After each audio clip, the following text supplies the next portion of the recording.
شقق الإسكان الاجتماعي. اللي عايز يعرف أي معلومات عن الإسكان الاجتماعي وعن الطرح الجديد اللي عملته وزارة الإسكان تابع معانا.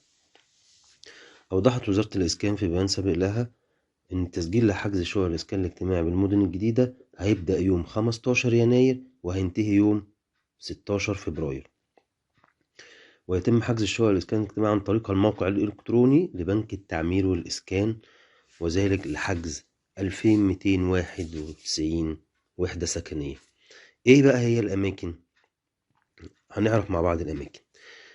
وتم تحديد أماكن شقق الإسكان الاجتماعي حيث يشمل الطرح الأول لوزارة الإسكان لشقق الإسكان الاجتماعي 2023 أكثر من 22 ألف وحدة سكنية في 5 مدن جديدة، وهي سكن مصر، دار مصر، جنة مصر، الإسكان المتميز ذي طابع ساحلي، الطمية جاردنز.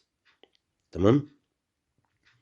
وسيتم تخصيص شقق الإسكان الاجتماعي بنظام أسبقية الحجز من خلال موقع الحجز الإلكتروني لبنك التعمير والإسكان بعد التقديم على شقق الإسكان الاجتماعي. كما أشارت وزارة الإسكان إلى أن شروط الطرح وطريقة الحجز والمساحات والأسعار وطريقة السداد هتكون متاحة على الموقع الإلكتروني للوزارة. شقق مشروع جنة مصر 23. موعد طرح شقق جنة مصر. يوفر مشروع جنة مصر 10,872 وحدة سكنية بمساحات ما بين 100 متر 161 متر ب6 مدن جديدة، وهي 6 أكتوبر، الشيخ زايد، دمياط الجديدة، القاهرة الجديدة، ملاو الجديدة، المنصورة الجديدة. شقق سكن مصر 2023.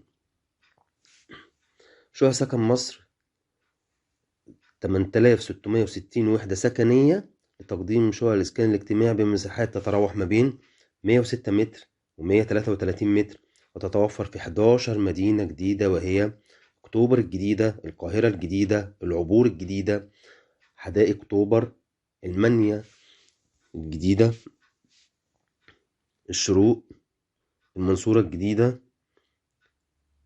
دمياط الجديدة، غرب قنا، غرب أسيوط، العلمين الجديدة. حجز شقق دار مصر 2023. أسعار شقق دار مصر 2023: حجز شقق الإسكان الاجتماعي بمقدم 80,000 جنيه بواقع 512 وحدة سكنية بمساحات تتراوح ما بين 100 متر و150 متر. وتأتي شقق الإسكان الاجتماعي في 4 مدن جديدة، وهي 15 مايو، العبور، دمياط الجديدة، برج العرب الجديدة. حجز شقق وزارة الإسكان. يتم حجز شقق الإسكان الاجتماعي عن طريق الموقع الإلكتروني لبنك التعمير والإسكان واتباع الخطوات التالية. أول حاجة بتخش على الموقع برقم القومي بتاعك، وبعد كده كلمة المرور، بعد كده تضغط على أرغب في التقدم، بعد كده بتضغط على أيقونة احجز الآن. بعد كده هتظهر شاشة توضح البيانات الأساسية بالاستمارة السابق تسجيلها.